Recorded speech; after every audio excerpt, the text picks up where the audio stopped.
স্বাগতম। আজকের গল্পটি কেবলমাত্র প্রাপ্তবয়স্কদের জন্য। আপনি যদি 18 বছরের নিচে হয়ে থাকেন, দয়া করে এই ভিডিওটি এড়িয়ে যান। আঁধারের ডাকের সমস্ত আপডেট পেতে হলে এখনই সাবস্ক্রাইব করুন আমাদের ইউটিউব চ্যানেল। ধূমপান এবং মদ্যপান স্বাস্থ্যের পক্ষে ক্ষতিকর। Smoking and drinking injurious to health.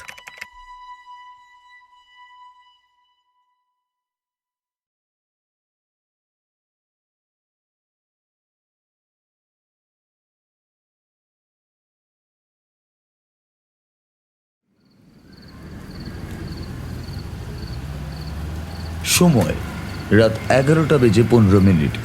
স্থান ডাউহিল রোড, কার্শিয়াং। পাইন বনের নির্জনে অবস্থিত ছায়াবীথি ভিলা। বাইরে প্রবল ঝড় বৃষ্টি, ঘন কুয়াশার অন্ধকারের বুক চিরে একটি কালো এসইউভি কার্শিয়াংয়ের আঁকা বাঁকা পাহাড়ি পথ বেয়ে ওপরে উঠছে। গাড়ির হেডলাইটের আলোয় হঠাৎ করেই গেটের মোড়চে ধরা নেম প্লেটটা চকচক করে উঠল, ছায়াবীথি। উফ, বাপরে বাপ! সেবক রোডের জ্যাম কাটিয়ে এই জঘন্য ওয়েদার কাটিয়ে যে আজ রাতে এখানে পৌঁছতে পারবো ভাবিনি। জায়গাটা পুরো ডেড সাইলেন্ট। নন্দিনী, নামবে নাকি গাড়িতেই রাত কাটাবে? উফ রুদ্র, প্লিজ ফাজলামি করো না তো। আমার কোমরটা ব্যথায় ছিঁড়ে যাচ্ছে গাড়িতে বসে থাকতে থাকতে। তুমি যা ড্রাইভ করছো না, শেষের দিকটায় মনে হচ্ছিল কোনো রোলার কোস্টারে চড়েছি। ছাতাটা দাও তো পেছন থেকে, ভিজে গেলে আর রক্ষে নেই। এমনিতেই ঠান্ডা যা বেড়েছে। আমার জ্যাকেটটা কোথায় রাখলাম?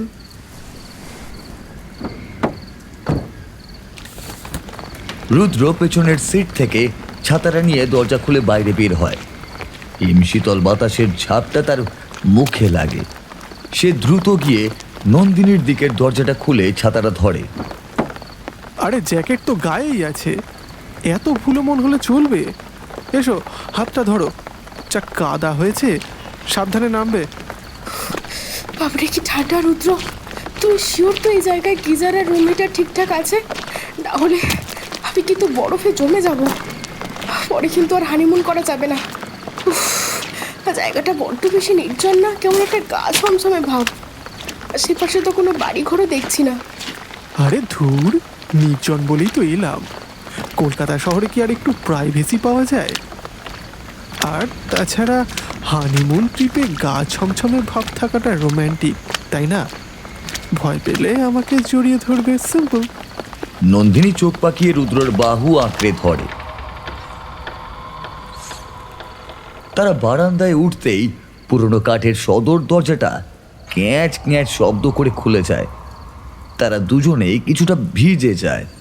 দরজায় দাঁড়িয়ে আছেন কেয়ারটেকার ত্রিলোচন, পরনে সাদা ধুতি আর পাঞ্জাবি, হাতে একটা হ্যারিকেন।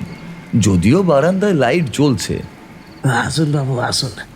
আমি সেই কখন থেকে আপনাদের জন্য অপেক্ষা করছি। পাহাড়ের রাস্তায় যা বৃষ্টি নেমেছে, চিন্তা হচ্ছিল খুব। রাস্তাঘাট তো সব চেনা নেই আপনাদের। হ্যাঁ, গুগল ম্যাপস ছিল বলে রক্ষে, তবুও একটু দেরি হয়ে গেল। ত্রিলোচনদা, সব ব্যবস্থা ঠিক আছে তো? আর জেনারেটরটা চালু আছে তো? লোডশেডিং হলে কিন্তু মুশকিল। সব ঠিক আছে বাবু। খাবার ডাইনিং টেবিলে ঢাকা দেওয়া আছে, মুরগির মাংস আর রুটি, আর জেনারেটরের তেলও ভরা আছে। এই নিন রুমের চাবি। ত্রিলোচন রুদ্রর হাতে একগুচ্ছ চাবি তুলে দেয়। তার চোখ দুটো যেন কোঠরে ঢোকানো, চাহনিতে একটা অদ্ভুত অস্বস্তি। সে নন্দিনীর দিকে আর চোখে একবার তাকায়, যেন কিছু মেপে নিচ্ছে। রুদ্র, ওনার তাকানোটা আমার একদম ভালো লাগছে না। কেমন যেন আমার ভিতরটা দেখে নিচ্ছে মনে হচ্ছে। অস্বস্তি হচ্ছে কেমন। আস্তে কথা বলো নন্দিনী, গ্রামের লোক, একটু অদ্ভুত হতেই পারে। তুমি বেশি ভাবছো। হয়তো তোমার শহরের মডার্ন ড্রেস দেখে অবাক হয়েছে। একটা কথা বাবু, এই চাবির গোসায় একটা লাল সুতোয় বাঁধা পুরনো চাবি আছে। ওটা দোতলায় করিডোরের একদম শেষের ঘরটার। ওটার দরজা টকটকে লাল রঙের। মালিক বারণ করে দিয়েছেন। ওটা ওনার ব্যক্তিগত ঠাকুর ঘর আর পুরনো জিনিসপত্রের গুদাম। ওটা সাপগ্রস্ত ঘর, ভুলেও খোলার চেষ্টা করবেন না। শাপগ্রস্ত মানে ভূত প্রেত নাকি? এখনকার দিনে এসব কে বিশ্বাস করে? ঠিক আছে তিলোচনদা, আমরা এমনিতেই ক্লান্ত, ভূত দেখার শখ এখন নেই। আপনি এখন আসতে পারেন, আমরা ম্যানেজ করে নেব। ত্রিলোচন আর কোনো কথা না বলে মাথা নিচু করে অন্ধকারে মিলিয়ে যায়। রুদ্র দরজা বন্ধ করে ছিটকিনি তুলে দেয়। বাংলোর ভেতরটা নিস্তব্ধ, শুধু বাইরে বৃষ্টির শব্দ। রুদ্র নন্দিনীকে জড়িয়ে ধরে তার কপালে চুমু খায়। শুনলে তো, লাল দরজা খুঁড়তে বারণ করলো। আমার কিন্তু এখন থেকে ভয় করছে রুদ্র। চলো না, আমরা নিচেই থাকি, দোতলায় যাওয়ার দরকার নেই। আরে বোকা মেয়ে, ওসব বুড়োদের কুসংস্কার। মালিক হয়তো এখানে দামি স্কচ বা অ্যান্টিক কিছু লুকিয়ে রেখেছে, তাই বারণ করেছে যাতে আমরা হাত না দিই। চলো তো ওপরে, ফ্রেশ হয়ে নি, খিদে পেট চুই চুই করছে। রুদ্র লাগেজগুলো নিয়ে সিঁড়ি দিয়ে উঠতে থাকে। নন্দিনী অনিচ্ছা সত্ত্বেও তার পিছু নেয়। তারা দোতলায় উঠে আসে। করিডোরের শেষ মাথায় সেই লাল দরজাটা আবছা আলোয় জলজল করছে, যেন তাদেরকে ডাকছে। রুদ্র প্লিজ এইদিকে তাকিও না, চল আমাদের রুমে যাই, আমি খুব টায়ার্ড। দেখো তো দরজাটা কেমন ভিন্টেজ লুক দিচ্ছে। কারুকার্যটা দেখেছো? কাঠের ওপর ড্রাগন আর সাপের খোদাই। সিরিয়াসলি নন্দিনী, এই ঘরের ভিতরে কি আছে দেখার খুব ইচ্ছে হচ্ছে। মনে হচ্ছে কোনো রহস্য লুকিয়ে আছে। না রুদ্র, একদম না। লোকটা বারণ করলো তো, কোনো কারণ নিশ্চয়ই আছে। আর তাছাড়া অন্যের ব্যক্তিগত ঘরে ঢোকাটা কি ঠিক হবে? আরে আমরা গেস্ট, পুরো ভিলাটাই আমাদের। আর শাপগ্রস্ত বলল মানে নির্ঘাত কোনো ইন্টারেস্টিং ব্যাপার আছে। রুদ্র চাবি হাতে নেয়। নন্দিনী বাধা দেওয়ার জন্য রুদ্রর হাত ধরে, কিন্তু রুদ্রর চোখে তখন রোমাঞ্চের নেশা। সে লাল দরজার তালার চাবি বের করে। রুদ্র প্লিজ, আমার কিন্তু খুব খারাপ ইনটিউশন হচ্ছে। মনে হচ্ছে আমি বড় কোনো একটা ভুল করছি। চলো না প্লিজ, আমরা খেয়েতে ঘুমিয়ে পড়ি আমাদের রুমে গিয়ে। ব্যাস হয়ে গেছে, জাস্ট একটা ক্লিক। আর এই দেখো খুলে গেছে। খট করে একটা শব্দ হয় এবং পুরনো তালাটা খুলে যায়। রুদ্র একদলা ধুলো ঝেড়ে দরজাটা ঠেলে দেয়। দরজাটা আর্তনাদের মতো শব্দ করেই খুলে যায়। ভেতর থেকে একটা ভ্যাপসা গন্ধ আর ঠান্ডা বাতাসের ঝাপটা বেরিয়ে আসে। Welcome to the mystery room. এসো নন্দিনী, দেখে যাও। ছি, কি ধুলো! আরে গন্ধটা কিসের রুদ্র? মনে হচ্ছে যেন বহুদিন ধরে কিছু পচে আছে এখানে। আমার খুব বই পাচ্ছে। বন্ধ ঘর তো, তাই ভ্যাপসা গন্ধ। কিন্তু দেখো নন্দিনী, ঘরটা দারুণ না? এই খাটটা দেখো, একদম রাজাদের আমলের। আর ওই আয়নাটা কি বিশাল! ঘরের মাঝখানে একটা বিশাল মেহগনি কাঠের পালঙ্ক, তার ওপর সাদা চাদর পাতা, যা কালচে হয়ে গেছে। ঘরের এক কোণে একটা মানুষের সমান লম্বা আয়না, যার ফ্রেমটা সাপের আকৃতির। রুদ্র নন্দিনীকে হাত ধরে ভেতরে নিয়ে আসে।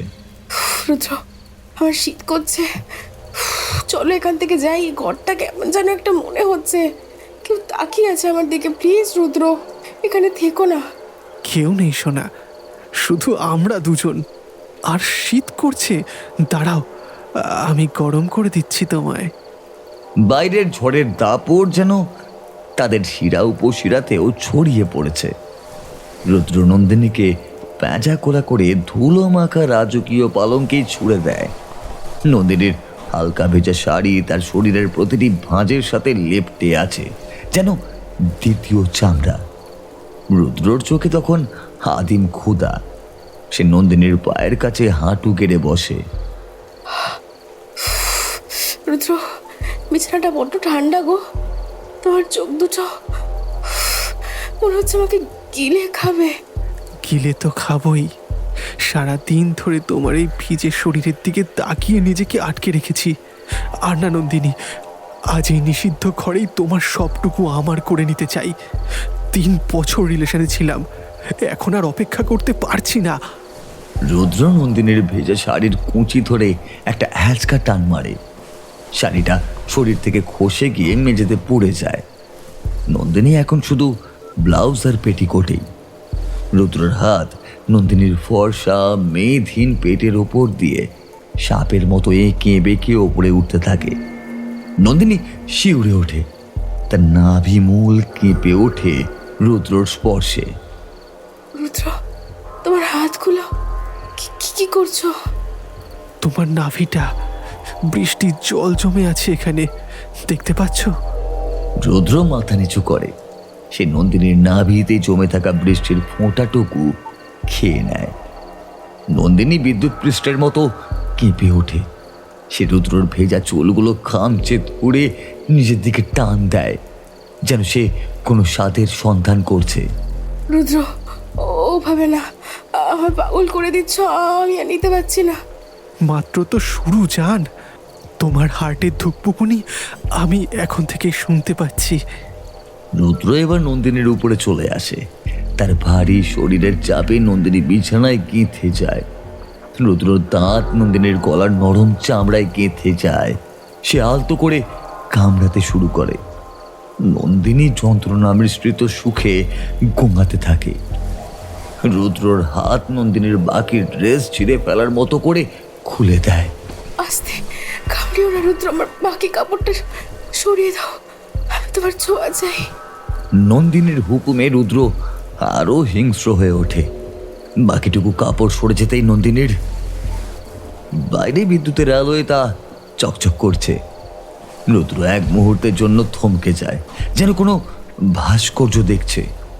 তারপর সে ক্ষুধার্ত পশুর মতো যা করার তাই করে। কি সুন্দর নন্দিনী, তোমার এই দুই পাহাড় আজ আমি জয় করব। রুদ্র, ও ঘট, আমাকে শেষ করে দাও আজ। রুদ্র নন্দিনীর পাহাড় নিজের আয়ত্তে নিয়ে নেয়। সে পাগলের মতো সেটাই চড়তে শুরু করে। নন্দিনী তার পিঠ ধনুকের মতো বাঁকিয়ে দেয়। সে প্রায় পাগল পাড়া। সে রুদ্রর মাথাটা আরো জোরে চেপে ধরে। ঘরের নিস্তব্ধতা ভেঙে শুধু তাদের জপ জপ শব্দ আর নন্দিনীর দীর্ঘশ্বাস শোনা যাচ্ছে। তোমার স্বাদ যেন অমৃত। নন্দিনী, তুমি আমাকে পাগল করে দেবে। রুদ্রর হাত এবার অন্যদিকে চলে যায়। শুধু এখন রুদ্র সেটাও টান দিয়ে খুলে ফেলে। খুলে ফেলতেই আসল শান্তির জগৎটি বেরিয়ে আসে। হাতের স্পর্শ পেতে নন্দিনী চিৎকার করে ওঠে। রুদ্রর আঙুলগুলো আসল জায়গায় খেলা করতে শুরু করে। ঘরটা ঠান্ডা, কিন্তু তাদের শরীরের ঘর্ষণে আগুন জ্বলছে। আজ তোমাকে এমনভাবে আদর করব যে মরে গেলেও ভুলতে পারবে না। রুদ্র নিজের পরনের শেষ আবরণটুকুও ছুঁড়ে ফেলে দেয়, আর বাকিটা ইতিহাসের পাতায় লেখা হয়ে যায়। তাদের মিলন হওয়ার ঠিক আগের মুহূর্তটা। রুদ্র, সময় নষ্ট করো না। রুদ্র সজোরে ধাক্কা দেয়। নন্দিনী যন্ত্রণায় ও সুখে একসাথে কোঁকিয়ে ওঠে। তাদের মিলন শুরু হয়, বন্য আদিম এক ছন্দহীন। বিছানার শব্দে তাদের এই নিষিদ্ধ মিলনের সাক্ষী দিতে থাকে। রুদ্রের প্রতিটি ধাক্কায় নন্দিনী মনে করে তার শরীর ভেঙে যাবে, কিন্তু সে আরো চায়। কেমন লাগছে জান, বলো, এই নিষিদ্ধ ঘরে আমাদের মিলন? আমি এটা বলে বোঝাতে পারবো না, তুমি কথা না বলে কাজ চালিয়ে যাও। তাদের ঘর্মাক্ত শরীর একে অপরের সাথে পিষে যাচ্ছে। রুদ্র নন্দিনীর সবকিছু নিজের করে নিচ্ছে। নন্দিনীর নখ রুদ্রের পিঠে গভীর আঁচড় কেটে দিচ্ছে, রক্ত বেরোচ্ছে, কিন্তু কেউই থামছে না। তার এতটাই মগ্ন যে খেয়ালই করছে না ঘরের বাতাসের পরিবর্তনটা। রুদ্র, রুদ্র, আমি আর রাখতে পারছি না, গো অন বেবি। আমিও, নন্দিনী, একসাথে। ঠিক যখন তারা চরম সুখের চূড়ান্ত সীমায় পৌঁছায়, তাদের শরীর অবশ হয়ে আসতে থাকে। ঠিক তখনই ঘরের কোণের সেই বিশাল সাপের ফ্রেমের আয়নাটিতে এক বিকট শব্দ হয়। উফ, নন্দিনী, কি হলো এটা? রুদ্র, থামো, থামো, শব্দটা তুমি কি শুনলে? রুদ্র থামতে পারে না, তার শরীর তখন কাঁপছে। কিন্তু নন্দিনী অনুভব করে রুদ্রর শরীরের গরম ভাবটা হঠাৎ করেই উধাও হয়ে গেছে। মনে হচ্ছে তার উপর কোনো বরফের চাই নড়াচড়া করছে। নন্দিনী চোখ মেলে তাকায়। রুদ্র, তোমার শরীরটা তো ঠান্ডা কেন রুদ্র? সরো তাড়াতাড়ি। কি বলছো? আমি তো ঘামছি। দাঁড়াও, একটু শ্বাস নিতে দাও। বাপরে, কি এনার্জি তোমার! রুদ্র নন্দিনীর পাশ থেকে সরে শোয়ে, কিন্তু নন্দিনী ভুল ভাবছে না। ঘরের পরিবেশ মুহূর্তের মধ্যেই বদলে গেছে। আয়নার ফাটলটা চওড়া হচ্ছে, সেখান থেকে গল গল করে কালো ধোঁয়া বেরিয়ে আসছে। নন্দিনী রুদ্রর কাঁধের ওপর দিয়েই আয়নার দিকে তাকায়। সে দেখে আয়নায় তাদের নগ্ন শরীরের প্রতিবিম্ব দেখা যাচ্ছে, কিন্তু তাদের ঠিক পেছনেই ধোঁয়ার কুণ্ডলি থেকে একটা অবয়ব তৈরি হচ্ছে। রুদ্র ওঠো, এক্ষুনি ওঠো, আমাদের পেছনে কেউ আছে, আয়নার দিকে তাকাও। রুদ্র নন্দিনীর আতঙ্কিত গলা শুনে সম্বিত ফিরে পায়। সে হাঁপাতে হাঁপাতে পাশ ফেরে। তাদের শরীর তখনও একে অপরের সাথেই লেগে আছে। রুদ্র আয়নার দিকে তাকায়। আয়নায় দেখা যাচ্ছে তাদের বিছানার ঠিক শিওরে দাঁড়িয়ে আছে একটা জটাধারী কঙ্কালসার পুরুষ, যার চোখ দুটো জ্বলন্ত কয়লার মতো।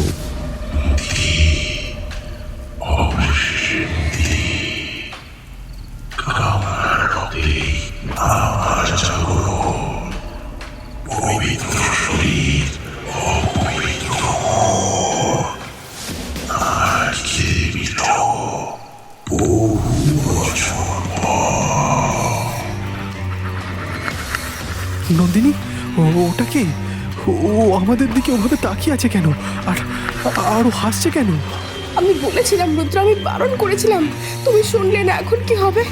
রুদ্র নন্দিনী তাড়াহুড়ো করে ছেঁড়া ব্লাউজ আর চাদর নিয়ে নিজেদেরকে ঢাকার চেষ্টা করে। তখনই ঝনঝন শব্দে পুরো আয়নাটা ভেঙে চুরমার হয়ে যায়। কাঁচের টুকরোগুলো মেঝেতে ছড়িয়ে পড়ে, আর সেই ভাঙা কাঁচের প্রতিটি টুকরোয় ভেসে ওঠে ত্রিলোচনার মায়ার মুখ। রুদ্র ভয়ে নন্দিনীকে জড়িয়ে ধরে, কিন্তু তাদের সেই আলিঙ্গন এখন আর প্রেমের নয়, ভয়ের।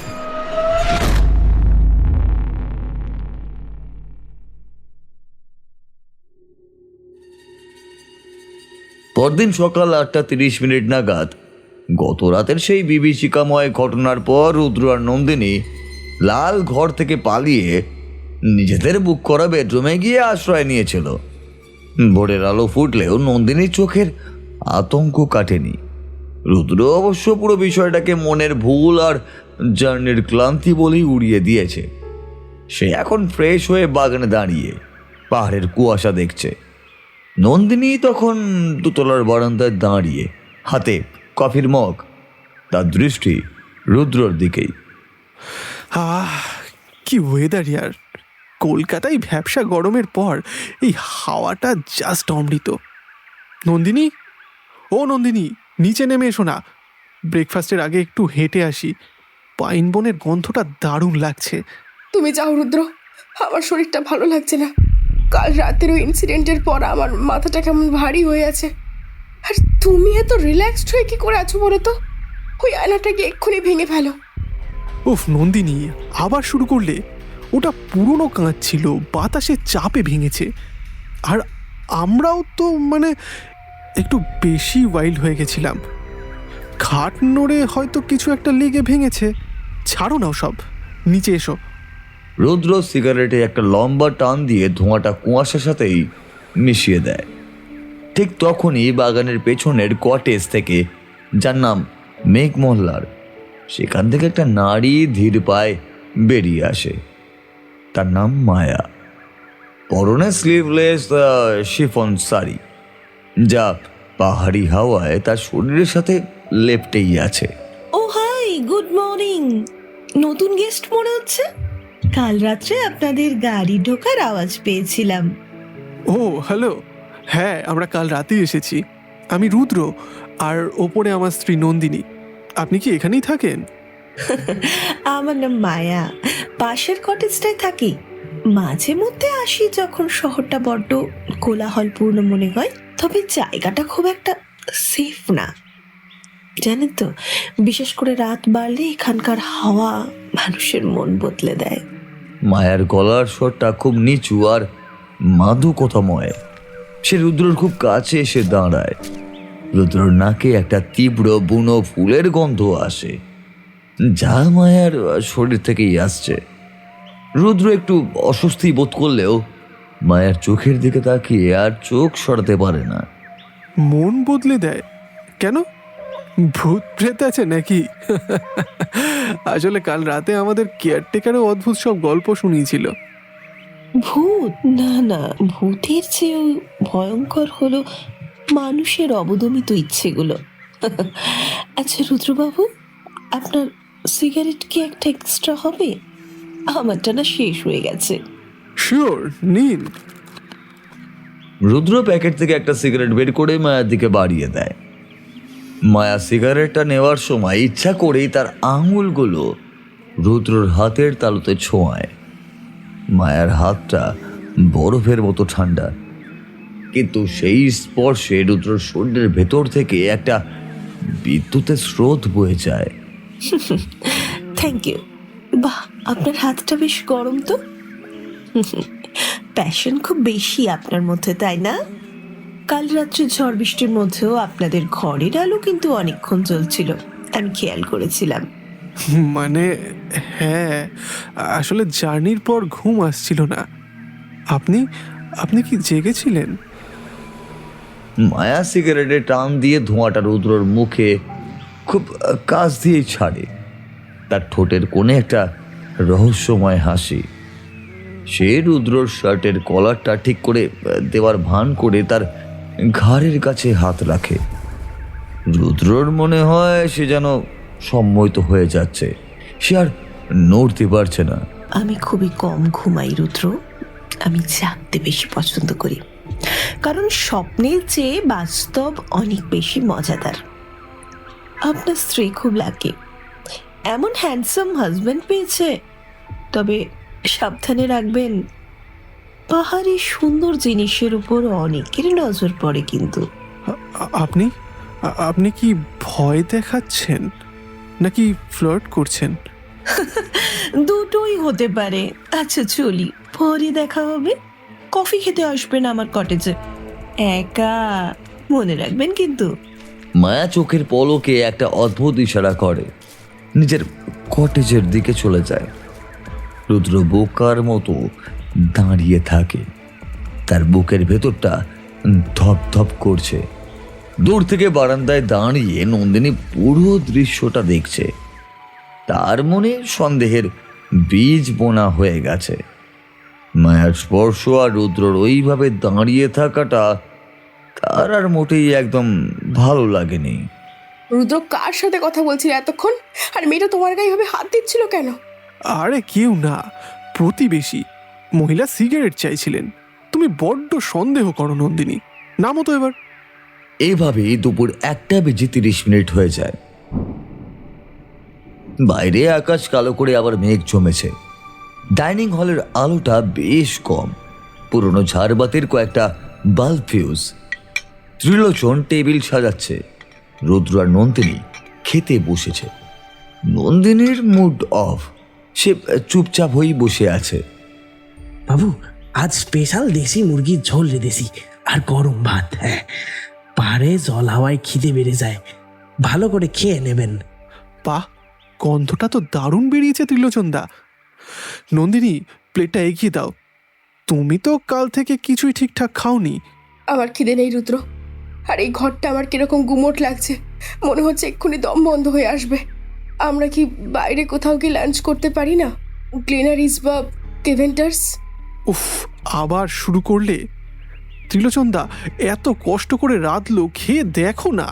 নাও ত্রিলোচনদা, ওর পাতে লেগ পিসটা দিন। ত্রিলোচন একটা বড় বাটি থেকে মাংস তুলে নন্দিনীর প্লেটে দেয়। রুদ্র গপ গপ করে খেতে শুরু করে দেয়। নন্দিনী অনিচ্ছা সত্ত্বেও ভাতের সাথে ঝোলটা মাখে। সে এক টুকরো মাংস মুখে তোলার জন্য চামচটাকে কাছে আনে। রুদ্র, মাংসটা কেমন কালো দেখাচ্ছে না? একটা বাজে গন্ধ বেরোচ্ছে। নন্দিনী মাংসের টুকরোটার দিকে ভালো করে তাকায়। হঠাৎ তার চোখ বড় বড় হয়ে যায়। সে দেখে মাংসের টুকরোটা নড়ছে। ভালো করে তাকাতেই সে শিউরে ওঠে। ওটা মাংস নয়, ওটা একটা পচে যাওয়া মাংসের দলা, যার ভিতর থেকে হাজার হাজার সাদা পোকা কিলবিল করে বেরিয়ে আসছে। পোকাগুলো ভাতের ওপর ছড়িয়ে পড়ছে। ছি, রুদ্র ফেলো, মুখ থেকে ফেলো ওটা। কি হলো? চিৎকার করছো কেন? গলায় আটকে গেল নাকি? ওটা পোকা রুদ্র, পোকা, তুমি দেখছো না? তোমার সারা মুখে পোকা কিলবিল করছে। এক থু, ছি ছি ছি ছি ছি। নন্দিনী তীব্র আতঙ্কে তার হাতের প্লেটটা ছুঁড়ে মারে। কাঁচের প্লেটটা দেওয়ালে লেগে চুরমার হয়ে যায়। ভাত আর মাংস সারা মেঝেতে ছড়িয়ে পড়ে। নন্দিনী চেয়ার ছেড়ে উঠে পিছিয়ে যায়, যেন পোকাগুলো তাকে আক্রমণ করবে। Nandini, are you mad? কি করছো এসব? খাবারটা নষ্ট করে দিলে। তুমি অন্ধ হয়ে গেছো রুদ্র? নিচে তাকাও, মেঝে তাকাও, দেখো পোকাগুলো যাচ্ছে, ওরা আমাদের দিকে আসছে। ত্রিলোচন আমাদের পচা মাংস খাইয়েছে। রুদ্র বিরক্ত হয়ে মেঝের দিকে তাকায়। সেখানে সাধারণ মুরগির মাংস আর ভাত পড়ে আছে। কোনো পোকা নেই, কোনো পচা গন্ধও নেই। কোথায় পোকা Nandini? This is just chicken curry. তুমি কি হ্যালুসিনেশন করছো? কাল রাত থেকে তোমার কি হয়েছে বলো তো? মা জননী মনে হয়। পাহাড়ে হাওয়া সহ্য করতে পারছেন না বাবু। এখানকার হাওয়ায় মাঝে মাঝে মানুষ এমন জিনিস দেখে যা আসলেই নেই। আমি আমি পরিষ্কার করে দিচ্ছি। না, আপনি কাছে আসবেন না। আমি দেখেছি, আমি স্পষ্ট দেখেছি। রুদ্র, এখান থেকে চলো, এই লোকটা ভালো নয়, এই লোকটা আমাদের মারতে চায়। Shut up Nandini, enough is enough. তুমি সিন ক্রিয়েট করছো। ত্রিলোচনদা, আপনি কিছু মনে করবেন না, ও আসলে একটু স্ট্রেসে আছে। আমি ওকে রুমে নিয়ে যাচ্ছি।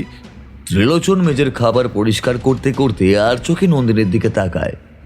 তার ঠোঁটের কোণে এক পৈশাচিক হাসি ফুটে ওঠে, যা শুধু নন্দিনী দেখতে পায়। নন্দিনী বুঝতে পারে এটা তার মনের ভুল নয়। ত্রিলোচন তাকে ভয় দেখাচ্ছে, কিন্তু রুদ্র তাকে বিশ্বাস করছে না। এটাই সবচেয়ে বড় ভয়ের কারণ।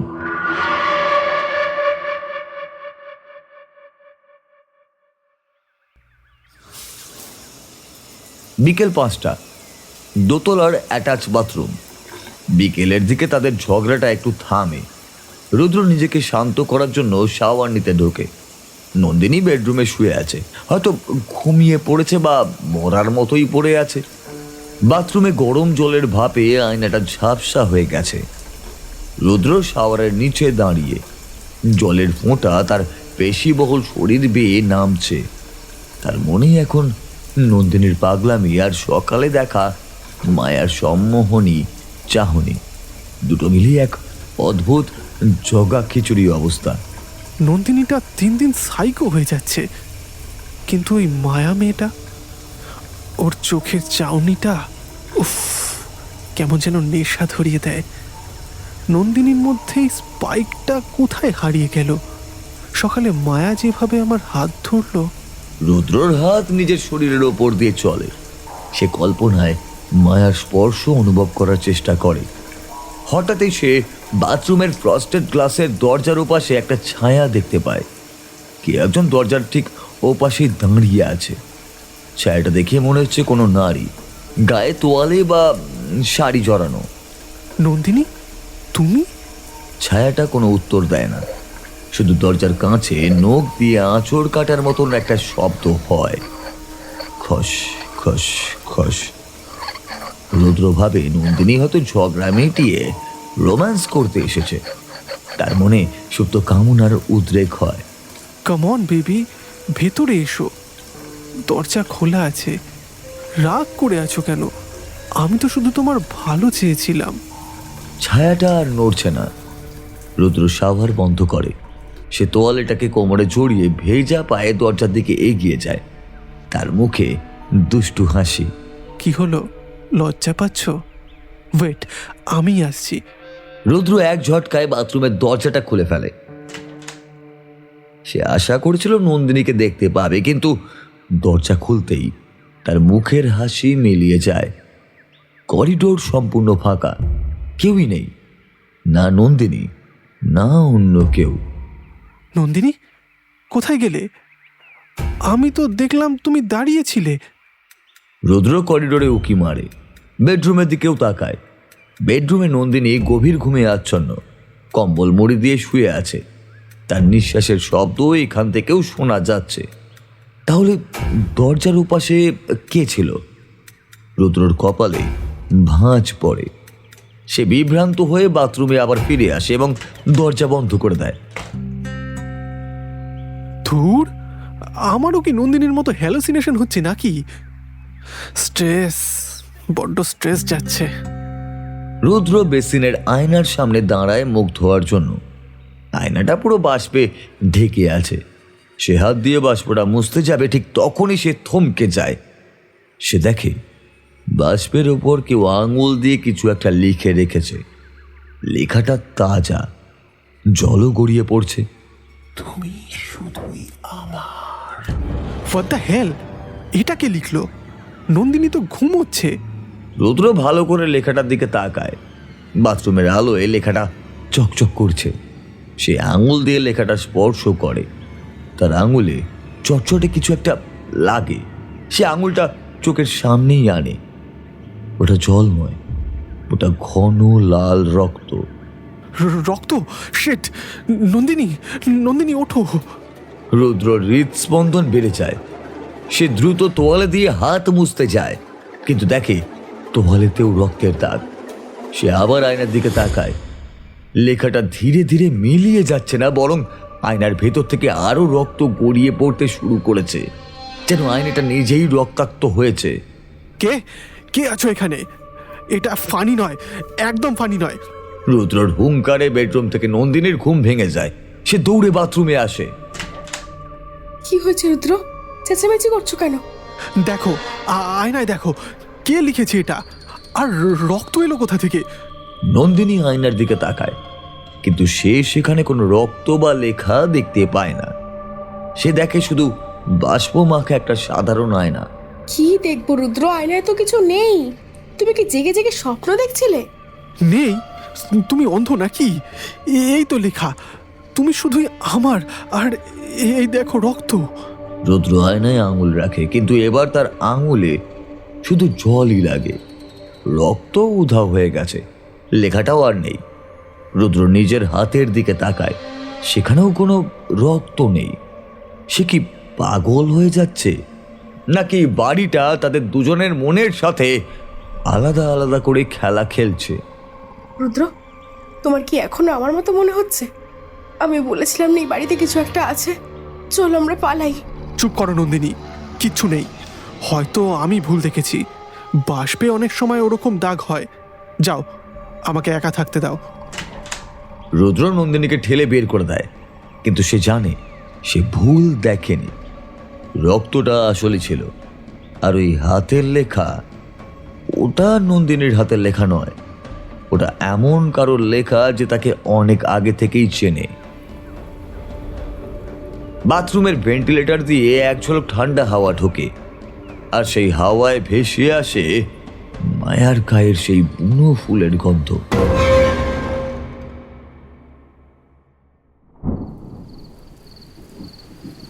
সন্ধ্যা তখন ওই 7:45। বাইরে সন্ধ্যার অন্ধকার নামার সাথে সাথেই মুষলধারে বৃষ্টি শুরু হয়েছে। পাহাড়ের নির্জনতায় বৃষ্টির শব্দটা যেন কানের পর্দায় হাতুড়ি পেটাচ্ছে। ড্রয়িং রুমে রুদ্র সোফায় কপালে হাত দিয়ে বসে আছে। তার সামনে রাখা কফি মগ থেকে ধোঁয়া উঠছে। নন্দিনী জানলার কাছে দাঁড়িয়ে বাইরের অন্ধকারের দিকে তাকিয়ে আছে। তার চোখ মুখ শক্ত, তাদের মধ্যে এক ভারী নীরবতা বিরাজ করছে, যা ঝড়ের আগের শান্ত অবস্থার মতোই। নন্দিনী, কফিটা ঠান্ডা হয়ে যাচ্ছে, খেয়ে নাও প্লিজ। মুখ গোমড়া করে থেকো না। আমরা এখানে একটু রিল্যাক্স করতে এসেছিলাম, আর তুমি সকাল থেকে যা শুরু করেছো। রিল্যাক্স? তুমি এটাকে রিল্যাক্স করা বলছো? বাথরুমে ওই রক্ত, লাঞ্চে পোকা, এসব তোমার কাছে সাধারণ মনে হচ্ছে? আমার মনে হচ্ছে তুমি আর আগের রুদ্র নেই। তুমি কিছু একটা লুকোচ্ছ। আবার এক কথা, আমি তো তোমাকে বললাম ওটা হ্যালোসিনেশন ছিল। ত্রিলোচনদা বললেন না, এখানকার হাওয়ায় সালফারের গন্ধ থাকে, অনেক সময় হ্যালোসিনেশন হয়। তুমি ডাক্তার দেখাও, তোমার কাউন্সিলিংয়ের দরকার। ও, এখন আমি পাগল হয়ে গেলাম, তাই তো? আর ওই মেয়েটা, ওই মায়া, ও যখন তোমার গায়ে হাত দেয় তখন তোমার খুব ভালো লাগে, তাই না? আমি সব লক্ষ্য করেছি রুদ্র। ঠিক সেই মুহূর্তেই দরজায় নক করার শব্দ হয়। ঠক ঠক ঠক। রুদ্র আর নন্দিনী দুজনেই চমকে দরজার দিকে তাকায়। কে আবার এলো এই দুর্যোগে? ত্রিলোচনদা মনে হয় ডিনার নিয়ে এলো। রুদ্র উঠে গিয়ে দরজা খোলে, কিন্তু দরজায় ত্রিলোচন নয়, দাঁড়িয়ে আছে মায়া। তার পরনে একটা কালো নেটের শাড়ি, কাঁধে একটা শাল আলগা করে জড়ানো। তার চুলগুলো বৃষ্টির জলে সামান্য ভিজে মুখের উপর লেপ্টে আছে। হাতে একটা বড় ফ্লাস্ক। সরি ডিস্টার্ব করলাম। আসলে ইলেকট্রিসিটি নেই আমার কটেজে, আর দেখলাম আপনাদের আলো জ্বলছে, তাই ভাবলাম একটু কোম্পানি দিই। আর আমি স্পেশাল মাশরুম স্যুপ বানিয়েছি, ভাবলাম নতুন প্রতিবেশীদেরকে একটু টেস্ট করাই। আরে না না, ডিস্টার্ব কিসের? আসুন আসুন, ভেতরে আসুন। আপনি ভিজে গেছেন তো? মায়া মুচকি হেসে ভেতরে ঢোকে। সে সোজা রুদ্রর দিকে এগিয়ে যায় এবং খুব ঘনিষ্ঠ হয়ে দাঁড়ায়। তার শরীর থেকে সেই বুনো ফুলের তীব্র গন্ধটা ভুরভুর করে বেরোচ্ছে, যা রুদ্রর মস্তিষ্ককে আচ্ছন্ন করে ফেলে। নন্দিনী জানলা থেকে সরে এসে তীক্ষ্ণ দৃষ্টিতে মায়ার দিকে তাকায়। থ্যাংক ইউ রুদ্র। ও, তোমার শার্টের হাতাটা ভিজে গেছে দেখছি, দাঁড়াও। মায়া ফ্লাক্সটা ট্রের ওপর রাখে এবং নিজের ঠান্ডা হাত দিয়ে রুদ্রর শার্টের হাতাটা ঠিক করে দিতে থাকে। তার আঙুলগুলো ইচ্ছে করেই রুদ্রর হাতের পেশি স্পর্শ করছে। রুদ্র একটু অস্বস্তিতে পড়লেও সরে যায় না, বরং মন্ত্রমুগ্ধের মতো দাঁড়িয়ে থাকে। এক্সকিউজ মি, আপনাকে ভেতরে কে আসতে বললো? আর আপনি আমার স্বামীর গায়ে হাত দিচ্ছেন কেন? ও মা, তুমি রাগ করছো কেন বোন? আমি তো শুধু হেল্প করছিলাম। আসলে পুরুষরা নিজেদের যত্ন নিতে পারে না, তাই কি না রুদ্র? নন্দিনী, এটা কি ধরনের ব্যবহার? উনি গেস্ট, ভদ্রভাবে কথা বলো। ভদ্রতা? তুমি আমাকে ভদ্রতা শেখাচ্ছ রুদ্র? ওই মেয়েটা সকাল থেকে তোমার পেছনে লেগে আছে আর তুমি সেটা এনজয় করছো। তোমার চোখের চাহনি, ও তোমাকে গিলে খাচ্ছে। ছি, কি নোংরা কথা রুদ্র। তোমার স্ত্রী মনে হয় আমাকে ঠিক পছন্দ করছে না। আসলে যাদের নিজেদের কনফিডেন্সের অভাব থাকে তারা সুন্দরী মেয়ে দেখলে একটু হিংসে করে। হিংসে? তোমার মতো একটা সস্তা মেয়ের উপর আমি হিংসা করব? বেরিয়ে যাও, get out from my room এক্ষুনি। নন্দিনী, স্টপ ইট, তুমি লিমিট ক্রস করছো। তুমি চুপ করো রুদ্র, তুমি অন্ধ হয়ে গেছো। এই মেয়েটা ডাইনি, ও মানুষ নয়। তুমি দেখতে পাচ্ছ না কিভাবে তোমার দিকে তাকাচ্ছে? নন্দিনী রাগে কাঁপতে কাঁপতে এগিয়ে যায় এবং মায়ার হাত ধরে টান মারে। মায়ার হাতটা বরফের মতো ঠান্ডা। নন্দিনী চমকে ওঠে, কিন্তু রাগের মাথায় সে মায়াকে দরজার দিকে ঠেলে দেয়। লাগছে তো রুদ্র, দেখো কি করছে। নন্দিনী, হাতটা ছাড়ো ওর। Are you mad? না, আমি ছাড়বো না। বেরো তুমি। কখনো যদি এই রুমের ছায়া মারাও না, তোমার পা ভেঙে দেবো। নন্দিনী মায়াকে এক প্রকার ধাক্কা দিয়েই ঘর থেকে বের করে দিয়ে মুখের ওপর দরজাটা ধপাস করে বন্ধ করে দেয়। মায়া বাইরে থেকে কিছুক্ষণ দরজায় দাঁড়িয়ে থাকে, তারপর চলে যাওয়ার শব্দও পাওয়া যায়। রুদ্র রাগে ফুঁসতে ফুঁসতে নন্দিনীর দিকে এগিয়ে আসে। এটা তুমি কি করলে নন্দিনী? একটা ভদ্র মহিলা, প্রতিবেশী, বৃষ্টির মধ্যে স্যুপ নিয়ে এলো আর তুমি তাকে ঘাত ধাক্কা দিয়ে বার করে দিলে। তোমার কি সেন্স অফ হিউমার, ম্যানার্স সব লোপ পেয়েছে? ভদ্রমহিলা? ও একটা পতিতা রুদ্র। তুমি বুঝতে পারছো না? ও তোমাকে সেডিউস করার চেষ্টা করছে, আর তুমি তো গলে জল হয়ে যাচ্ছ। তোমার লজ্জা করে না? তোমার স্ত্রী থাকা সত্ত্বেও তুমি একটা অন্য মেয়ের সাথে এমন করছো, তা আমার সামনে। Shut up, just shut up. আমি আর তোমার এই অসুস্থতার বাতিক নিতে পারছি না। তুমি নিজেকে আয়নায় দেখেছো? পাগল মনে হচ্ছে তোমাকে। আমার একদম দম বন্ধ হয়ে আসছে তোমার সাথে থাকতে। তাই দম বন্ধ হয়ে আসছে? তাহলে যাও না ওই ডাইনির কাছে, ও তো এটাই চায়। হ্যাঁ, তাই যাব। অন্তত তোমার মতো চিৎকার করে নাও। আমি যাচ্ছি ওর কাছে ক্ষমা চাইতে। তোমার এই ব্যবহারের জন্য আমার মাথা নিচু হয়ে গেছে। যাও, মরে যাও গিয়ে, আর ফিরে আসবে না আমার কাছে। রুদ্র রাগে জ্যাকেটটা হাতে তুলে নেয় এবং দরজা খুলে ঝড়ের মধ্যেই বেরিয়ে যায়। নন্দিনী সোফায় বসে কান্নায় ভেঙে পড়ে। সে জানে না সে আজ নিজের স্বামীকে নিজেই মৃত্যুর মুখে ঠেলে দিল।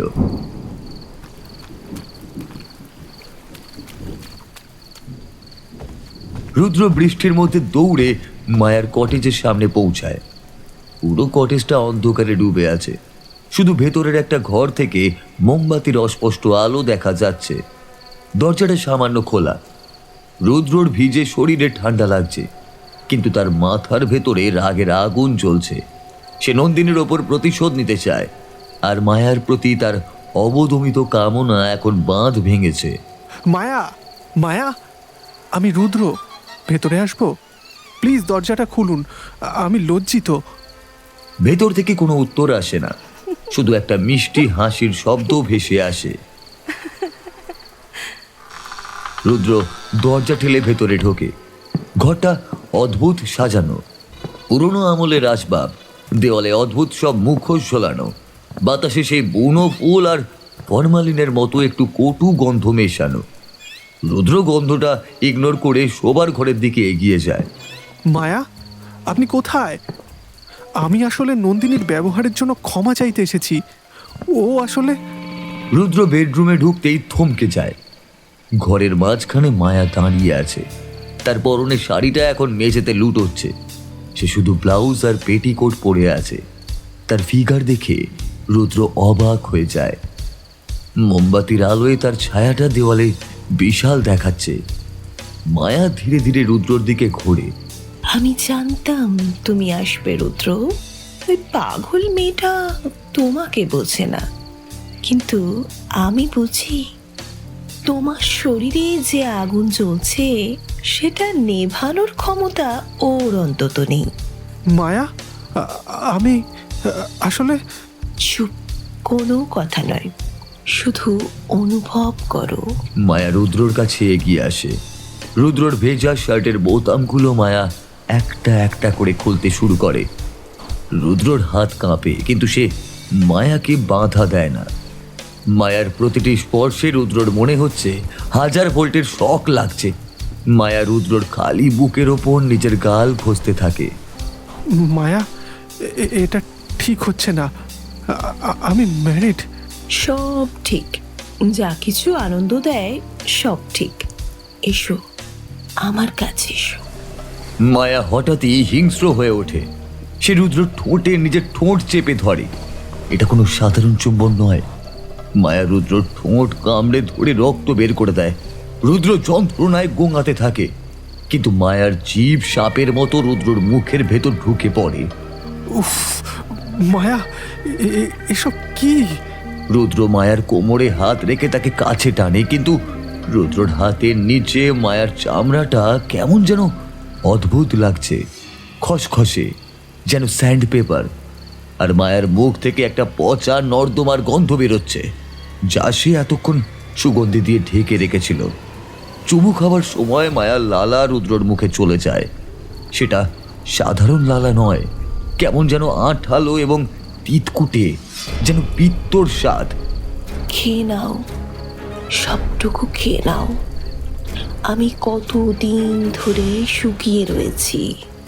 মায়া, তোমার গায়ের গন্ধটা, আর তোমার জিভটা এত ঠান্ডা কেন? মনে হচ্ছে যেন বরফের টুকরো। মায়া রুদ্রর কথা কানে তোলে না। সে রুদ্রকে বিছানায় ঠেলে দেয় এবং তার উপর চড়ে বসে। মায়া রুদ্রর গলায় ঘাড়ে পাগলের মতো সব করল। তার খাবার ভঙ্গিটা মানুষের মতো নয়, বরং কোনো ক্ষুধার্ত কুকুরের মতো, যে হাড় থেকে মাংস চেটে খায়। রুদ্রর গা গুলিয়ে ওঠে। মায়া, ছাড়ো, আমার বমি পাচ্ছে। তোমার গা থেকে লাশের গন্ধ বেরোচ্ছে কেন? লাশ? আমি তো জ্যান্ত লাশই সোনা। তোমার শরীরটা পেলেই আমি আবার সতেজ হয়ে উঠবো। মায়া রুদ্রর বুকের ওপর বসে তার দিকে তাকায়। মোমবাতির আলোয় রুদ্র এবার মায়ার আসল রূপটা দেখতে পায়। মায়ার সুন্দর মসৃণ ত্বক হঠাৎ করেই ফাটতে শুরু করে। গালের চামড়া ঝুলে পড়ছে, গলার চামড়া কুঁচকে গেছে। রুদ্র মায়ার যে কোমরে হাত দিয়ে আছে, সেখানে মায়ার মাংস নেই, শুধু হাড়ের ওপর শুকনো চামড়া লেগে আছে। হা কি সব মায়া, তোমার মুখটা। রুদ্র মায়ার বুকে হাত দিয়ে ঠেলতে যায়, কিন্তু মায়া নরম মাংসের গা নয়, বরং শুকিয়ে যাওয়া চামড়ার থলি। চাপ দিতেই সেখান থেকে পুঁজ আর কালো রক্ত বেরিয়ে রুদ্রর হাতে লাগে। রুদ্র ঘৃণা এবং আতঙ্কে চিৎকার করে ওঠে। ছাড়ো আমাকে, তুমি কে? তুমি মানুষ নও। রুদ্রর চিৎকারে মায়ার মোহ মায়া কেটে যায় না, বরং সে আরো ভয়ঙ্কর হয়ে ওঠে। সে রুদ্রর বুকের ওপর চেপে বসে, তার গলা টিপে ধরে। মায়ার সুন্দর কালো চুলগুলো হঠাৎ পেকে সাদা হয়ে যায় এবং জট পাকিয়ে যায়। তার চোখ দুটো কোঠর থেকে বেরিয়ে আসার উপক্রম হয়, দাঁতগুলো লম্বা হয়ে মাড়ি থেকে বেরিয়ে আসে। কোথায় যাচ্ছ প্রেমিক? আলিঙ্গন তো এখনো শেষ হয়নি। তোমার ওই টকটকে যৌবন আমার চাই। এই পচা শরীরটা আর বইতে পারছি না। বাঁচাও নন্দিনী, বাঁচাও আমাকে। রুদ্র মায়ার গলা টিপে ধরা হাতটা ছাড়ানোর চেষ্টা করে। মায়ার হাতের শক্তি কোনো সাধারণ নারীর শক্তি নয়, মনে হচ্ছে লোহার সাঁড়াশি দিয়ে চেপে ধরেছে। রুদ্রর চোখের সামনে অন্ধকার নেমে আসছে। সে তার সর্বশক্তি দিয়ে মায়ার মুখে একটা লাথি মারে। লাথির চোটে মায়া খাট থেকে নিচে পড়ে যায়। পড়ার সময় তার একটা হাত খুলে রুদ্রর গলার কাছেই থেকে যায়, যেন শরীর থেকে হাতটা আলাদা হয়ে গেছে। রুদ্র নিজের গলা থেকে মায়ার কাটা হাতটা টেনে ছুঁড়ে ফেলে দেয়। সে দেখে মায়ার শরীরটা মেঝেতে পড়ে ছটফট করছে আর হাড় মটমট করে সোজা হওয়ার চেষ্টা করছে। মায়া এখন এক শতবর্ষী কুঁজো বুড়ি। হারিয়ে যাবি, কোথায় যাবি? লাল ঘরের তালা তোরা ভেঙেছিস, এখন তোদের শরীর আমাদের। ও গড, বাঁচাও আমাকে। রুদ্র বিছানা থেকে লাফিয়ে ওঠে, তার শার্ট ছেঁড়া, সারা গায়ে মায়ার পচা লাল আর পুঁজ মাখানো। সে দরজার দিকে দৌড় দেয়। পেছনে মায়া হামাগুড়ি দিয়ে টিকটিকির মতো দ্রুত গতিতে তার দিকে এগিয়ে আসছে। রুদ্র কোনো মতে দরজা খুলে বাইরে ঝড়ের মধ্যে বেরিয়ে আসে। সে পিছন ফিরে একবারও তাকায় না। তার কানে শুধু মায়ার সেই পৈশাচিক হাসি আর হাড়ঘোর ভাঙার শব্দ বাজতে থাকে। সে দৌড়ে নিজের কটেজের দিকে চলে যায়, যেখানে নন্দিনী হয়তো এখনো তার জন্য অপেক্ষা করছে, অথবা বিপদ সেখানেও ওঁত পেতে আছে। তার জামা কাপড় ছিঁড়ে গেছে, সারা গায়ে মায়ার শরীর থেকে বের হওয়া পচা পুঁজ আর রক্তের দাগ। বৃষ্টির জল তার শরীর ধুয়ে দিচ্ছে, কিন্তু মনের আতঙ্ক ধুতে পারছে না। সে টলতে টলতে সদর দরজা ঠেলে ভেতরে ঢোকে। ভিলা এখন কবরখানার মতো নিস্তব্ধ। নন্দিনী কোথায় তুমি? সাড়া দাও, আমরা এখনই পালাবো এখান থেকে। নন্দিনী। রুদ্রর চিৎকার প্রতিধ্বনিত হয়ে ফিরে আসে। কোনো উত্তর নেই। রুদ্র সিঁড়ি দিয়ে দৌড়ে দোতলায় ওঠে। তাদের বেডরুমের দরজাটা হাট করে খোলা, ভেতরে কেউই নেই।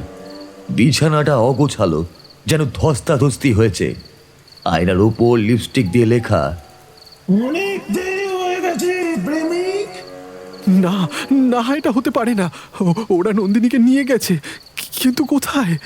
রুদ্র পাগলের মতো এ ঘর ও ঘর খুঁজতে থাকে। করিডোরের শেষে ত্রিলোচনের ঘর।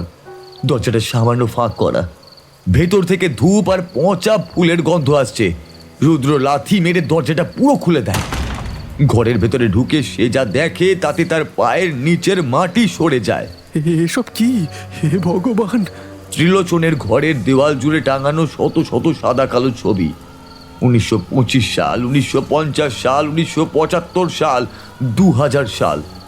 প্রতিটি ছবিতে আলাদা আলাদা তরুণ দম্পতি দাঁড়িয়ে আছে এই ভিলার সামনে, কিন্তু প্রতিটি ছবির ব্যাকগ্রাউন্ডে কখনো মালি হিসাবে, কখনো রাধুনী হিসাবে দাঁড়িয়ে আছে সেই একই দুজন মানুষ, ত্রিলোচন আর মায়া।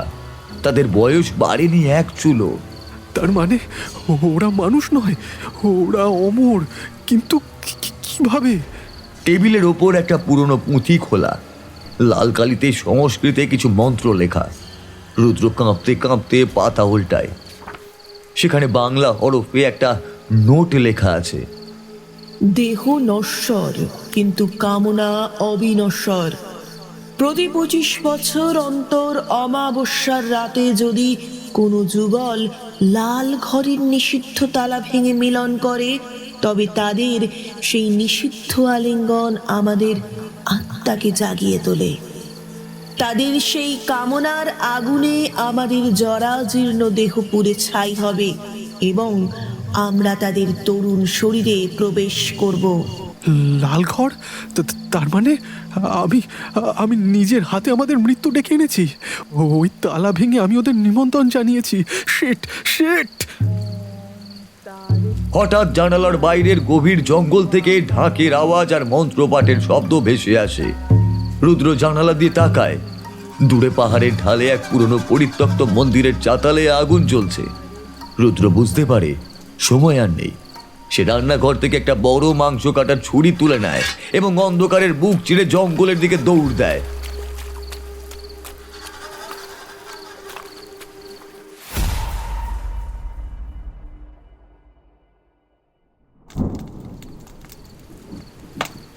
মন্দিরের চাতালে দাউ দাউ করে যজ্ঞের আগুন জ্বলছে। নন্দিনীকে একটা চ্যাপ্টা পাথরের ওপরে শুয়ে রাখা হয়েছে। সে অজ্ঞান, তার হাত পা লাল সুতো দিয়ে বাঁধা। আগুনের চারপাশে ঘুরছে ত্রিলোচন আর মায়া, কিন্তু তাদের মানুষের রূপ আর নেই। তাদের চামড়া গলে গলে পড়ছে, হাড় বেরিয়ে এসেছে। মায়ার লম্বা চুলগুলো এখন সাপের মতো কিলবিল করছে। ত্রিলোচনের চোখ নেই, সেখানে দুটো আগুনের গোল্লা জ্বলছে। ওম রিং ক্রিং শরীরং সর্বাম হে মহাকাল। এই তরুণী ও তরুণের তাজা রক্ত গ্রহণ করো। আমাদের জরাজীর্ণ খাঁচা পরিবর্তন করার সময় চলে এসেছে। কি সুন্দর শরীর মেয়েটার! রুদ্র শরীরটা ত্রিলোচন নেবে আর এই মেয়েটার নরম শরীরটা হবে আমার। কতদিন পর আবার যৌবনের স্বাদ পাবো, নতুন শরীরে প্রবেশ করবো আমরা। রুদ্র ঝোপের আড়াল থেকে সব দেখছে। ভয়ে তার গলা শুকিয়ে কাঠ, কিন্তু নন্দিনীকে বাঁচানোর জেদ তাকে শক্তি দিচ্ছে। সে দেখে মায়া নন্দিনীর বুকের ওপর উঠে বসছে। মায়ার মুখ থেকে কালো ধোঁয়ার মতো একটা ছায়া বেরিয়ে নন্দিনীর নাকে মুখে ঢুকতে শুরু করেছে। না, তোদের আমি শেষ করে দেবো শয়তানের বাচ্চা! রুদ্র চিৎকার করে ঝোপ থেকে বেরিয়ে আসে। তার হাতে সেই ছুরি। সেই সোজা ত্রিলোচনের দিকে ছুটে যায়। ত্রিলোচন হাত না তুলেই এক অদেখা শক্তির ধাক্কায় রুদ্রকে শূন্যে ভাসিয়ে দেয় এবং মন্দিরের দেওয়ালে ছুঁড়ে মারে। মূর্খ মানব, তুই আমাদের আটকাতে পারবি? তোরা নিজেরাই তো আমাদের ডেকেছিস লাল ঘরের বিছানায়। যখন তোরা কামনায় মত্ত ছিলি তখনই তো আমাদের ক্ষুধা মিটেছে। হ্যাঁ, এখন শুধু এই শরীরটা বাকি। আমি মরে যাব, তবু নন্দিনীকে তোদের হাতে দেব না। রুদ্র যন্ত্রণায় কাতরাতে কাতরাতে উঠে দাঁড়ায়। সে দেখে যজ্ঞের কুণ্ডে একটা বড় কাঠের মশাল জ্বলছে। সে সেটা তুলে নেয়। ত্রিলোচন তাকে আটকানোর জন্য এগিয়ে আসে। রুদ্র শরীরের সমস্ত শক্তি দিয়ে জ্বলন্ত মশালটা ছুঁড়ে মারে মায়ার দিকে। সে এখন নন্দিনীর শরীরের ওপরই বসে আছে।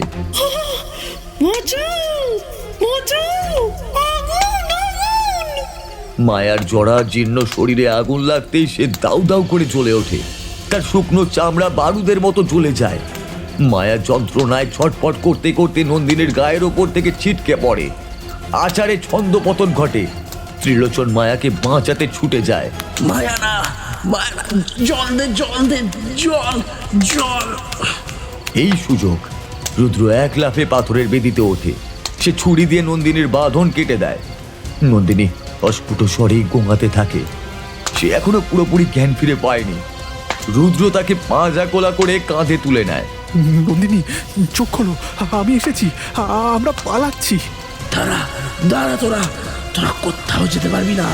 আমার মায়াকে পুড়িয়েছিস, হ্যাঁ? তোদের আমি এখন চিবিয়ে খাবো।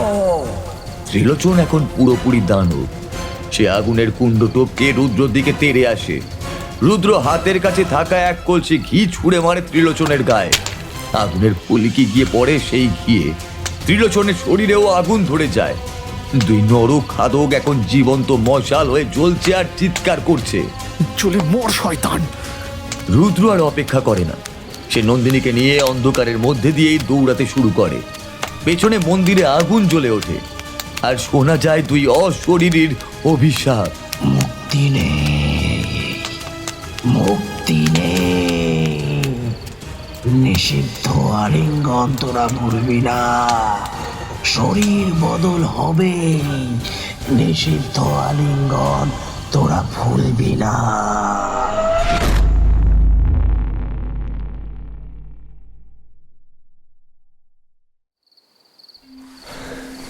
রুদ্র যখন গাড়িতে এসে পৌঁছায় তখন সে হাঁপাচ্ছে। নন্দিনীকে পাশের সিটে বসিয়ে সিট বেল্ট বেঁধে দেয়। রুদ্রর হাত কাঁপছে, চাবি কিছুতেই ইগনিশনে ঢুকছে না। অবশেষে গাড়ি স্টার্ট দেয়। রুদ্র এক্সিলারেটরের চাপ দেয়, গাড়ি ছিটকে বেরিয়ে যায় সেই অভিশপ্ত বাংলো ছেড়ে। থ্যাংক গড, আমরা বেঁচে গেছি নন্দিনী। ওরা শেষ, আমি ওদের পুড়িয়ে মেরে দিয়েছি। গাড়ি পাহাড়ি রাস্তা ধরে নিচে নামছে। বৃষ্টি থেমে গেছে, কিন্তু কুয়াশা খুব ঘন। হেডলাইটের আলোয় রাস্তা দেখা যাচ্ছে না। রুদ্রর হৃদস্পন্দন ধীরে ধীরে স্বাভাবিক হচ্ছে। সে নন্দিনীর দিকে তাকায়। নন্দিনী চুপ করে জানালার বাইরে তাকিয়ে আছে। তার চুল এলোমেলো, শাড়ি ছিঁড়ে গেছে। নন্দিনী, কথা বলো প্লিজ। তুমি ঠিক আছো তো? খুব ভয় পেয়েছো তাই না? আমি কথা দিচ্ছি আর কোনোদিনও তোমাকে একা ছাড়বো না। আমরা কালকেই কলকাতা ফিরে যাব। নন্দিনী, তাকাও আমার দিকে। নন্দিনী ধীরে ধীরে ঘাড় ঘোরায়। তার মুখটা ভাবলেশীন। সে রুদ্রর দিকে তাকিয়ে একটা ম্লান হাসি দেয়। খুব শীত করছে রুদ্র, আমাকে একটু জড়িয়ে ধরবে? তোমার শরীরের গরমটা আমার খুব দরকার। অবশ্যই সোনা, কিন্তু আমি ড্রাইভ করছি, তুমি আমার কাঁধে মাথা রাখো। নন্দিনী সরে এসে রুদ্রর কাঁধে মাথা রাখে। রুদ্র এক হাত দিয়ে স্টিয়ারিং ধরে রেখে অন্য হাত দিয়ে নন্দিনীকে জড়িয়ে ধরে। সে নিষিদ্ধ আলিঙ্গনের মতো, কিন্তু এবার ভালোবাসার। রুদ্র স্বস্তি পায়, তার স্ত্রী তার কাছেই আছে। I love you Nandini. তোমাকে হারানোর কথা ভাবলেই আমার দম বন্ধ হয়ে আসছিল। আমাকে ক্ষমা করে দাও, তোমাকে ভুল বোঝার জন্য, ঝগড়া করার জন্য। আমি তোমাকে অনেক ভালোবাসি নন্দিনী। আমিও তোমাকে ভালোবাসি রুদ্র। তোমার এই শরীরটা খুব আরামদায়ক। রুদ্রর এবার একটু খটকা লাগে। শরীরটা আরামদায়ক কথাটা কেমন যেন যান্ত্রিক শোনালো, তবুও সে পাত্তা দেয় না। হঠাৎই রুদ্রর চোখ যায় গাড়ির রিয়ার ভিউ মিররে। সে নন্দিনীকে জড়িয়ে ধরে আছে, তাই মিররে নন্দিনীর মুখটা দেখতে পাওয়ারই কথা। আরে, মিররটা খোলা কেন? ওহ, রুদ্র মিররটা হাত দিয়ে মুছে দেয়, আর ঠিক তখনই তার রক্ত হিম হয়ে যায়। সে স্টিয়ারিং ছেড়ে দেওয়ার উপক্রম হয়। আয়নায় যে প্রতিবিম্বটা তার দিকে তাকিয়ে হাসছে সেটা নন্দিনীর নয়, সেটা মায়ার। সেই পোড়া ঝলসানো বিকৃত মায়ার মুখ। আয়নায় মায়া রুদ্রর দিকে তাকিয়ে চোখের মণি উল্টে ফেলে এবং তার দিকে জিভ বের করে চাটতে থাকে। কে তুমি? আয়নায় ওটা কে? রুদ্র ছিটকে নন্দিনীকে সরিয়ে দিতে চায়, কিন্তু নন্দিনী রুদ্রকে লোহার মতো শক্ত হাতে জড়িয়ে ধরে রাখে। নন্দিনী খিলখিল করে হেসে ওঠে। সেই হাসি নন্দিনীর নয়, সেই হাসি মায়ার। বড্ড দেরি করে ফেললে রুদ্র। মন্দিরে যখন তুমি আগুন লাগাতে ব্যস্ত ছিলে, ততক্ষণে আমার আত্মাটা শিফট হয়ে গিয়েছিল নন্দিনীর শরীরে। ত্রিলোচন পড়ল, কিন্তু আমি তো নতুন শরীর পেয়ে গেলাম। না না নন্দিনী, বেরিয়ে যাও শরীর থেকে। ভুলটা তো তোমরাই করেছিলে সোনা, মনে নেই? লাল ঘরের তালা কে ভেঙেছিল? অনুমতি ছাড়া অন্যের ঘরে ঢুকলে নিজের ঘর তো হারাতেই হয়। তোমার নন্দিনী এখন অনন্ত অন্ধকারের বাসিন্দা। আর এই শরীরটা, এটা এটা এখন আমার, আগামী 25 বছর অব্দি।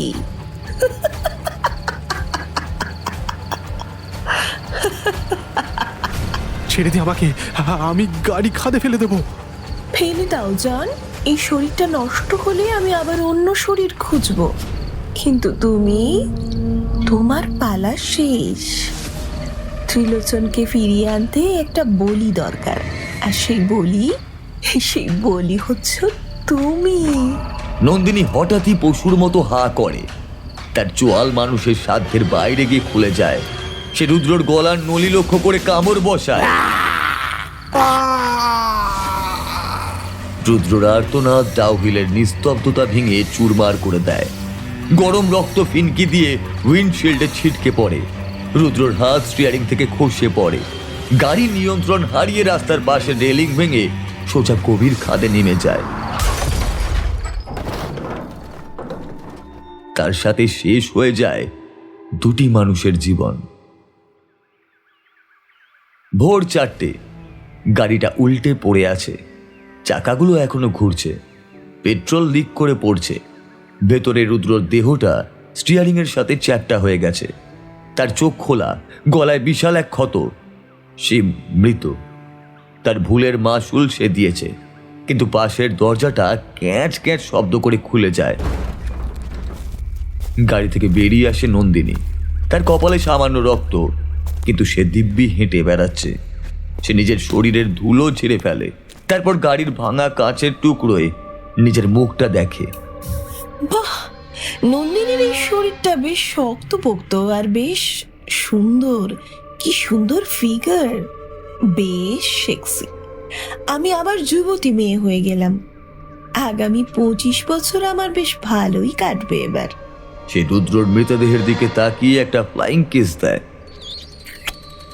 তারপর জঙ্গলের পথ ধরে শহরের দিকে হাঁটতে শুরু করে নতুন শিকারের সন্ধানে। পাহাড়ে আবার কুয়াশা নামে, ঢেকে দেয় নিষিদ্ধ আলিঙ্গনের করুণ পরিণতি।